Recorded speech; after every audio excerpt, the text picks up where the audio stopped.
Hello friends, എല്ലാവർക്കും movie talks അറിവിന്റെ പുതിയൊരു വീഡിയോ ഇട്ട് സദാ പന്നത്തെ വീഡിയോ ഭാഗത്ത് നമ്മൾ പങ്കുവെക്കാൻ പോകുന്നത് മലയാളത്തിലെ പ്രശസ്ത ഡയറക്ടറായിട്ടുള്ള ശങ്കർ ആദ്യമായിട്ട് തിരക്കഥയിൽ സംവിധാനം ചെയ്ത ഏറ്റവും പുതിയ മലയാള ചിത്രമായിട്ടുള്ള എറിക് എന്ന് പറയുന്ന മലയാള സിനിമയെക്കുറിച്ചാണ്. വീഡിയോ ആദ്യമായിട്ട് കാണുന്ന സുഹൃത്തുക്കളാണെങ്കിൽ ഏറ്റവും ലേറ്റസ്റ്റ് സിനിമാ വിശേഷങ്ങൾ അറിയാൻ വേണ്ടി ഇപ്പോൾ തന്നെ ചാനൽ സബ്സ്ക്രൈബ് ചെയ്ത് നോക്കുക.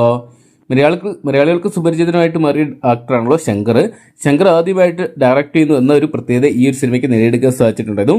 ഒരു ഹൊറർ ത്രില്ലർ വിഭാഗത്തിൽപ്പെടുന്ന ചിത്രമായിരുന്നു എറിക് എന്ന് പറയുന്ന സിനിമ. ചിത്രത്തിൽ കേന്ദ്ര കഥാപാത്രമായിട്ട് ഹേമന്ത് മേനനും ഗീതിക തിവാരി, ദീപ് നവായിക്കുളം, കവിത സന്തോഷ് തുടങ്ങിയവരാണ് കേന്ദ്ര കഥാപാത്രങ്ങളായിട്ട് എത്തുന്നത്. Q Cinemas in association with Osho എന്റർടൈൻമെന്റ്സിന്റെ ബാനറിൽ ശശി നായർ, ബെന്നി വാഴപ്പിള്ളി, മധുസൂദനൻ മാവേലിക്കര, റാംജി എന്നിവർ ചേർന്നാണ് ചിത്രം നിർമ്മിക്കുന്നത്. എന്തൊക്കെയായാലും മലയാളികൾക്ക് സുപരിചിതനായിട്ട് മാറിയ ശങ്കർ അണിയിച്ചെടുക്കുന്ന ചിത്രം തീർച്ചയായിട്ടും നിരാശപ്പെടുത്തുന്നില്ലെന്നാണ് പ്രേക്ഷകർ ചിന്തിക്കുന്നത്. എന്തൊക്കെയാണ് ചിത്രം ഇന്നത് തിയേറ്ററിലോട്ട് എത്താൻ പോവുകയാണ്. 2 മണിക്കൂറും 12 മിനിറ്റുമാണ് ചിത്രത്തിന്റെ ദൈർഘ്യം. ആദ്യ ഷോയ്ക്ക് ഏകദേശം 10 മുതൽ 11 മണിയോടുകൂടി തന്നെ ആരംഭിക്കുന്നതായിരിക്കും. എന്തൊക്കെയാണ് വലിയ രീതിയിലുള്ള ഒരു തിയേറ്റർ ഹോൾഡ് ചെയ്യാൻ ചിത്രത്തിന് സാധിച്ചിട്ടില്ലെങ്കിലും ഒരുപക്ഷെ പ്രേക്ഷകർക്കിടയിൽ നിന്നും മികച്ച ഒരു അഭിപ്രായങ്ങൾ സ്വന്തമാക്കാൻ സാധിച്ച ചിത്രം ഒരുപക്ഷെ കൂടുതൽ പ്രേക്ഷകരിലോട്ട് എത്തുന്നതിന് നമുക്ക് പ്രതീക്ഷിക്കാം.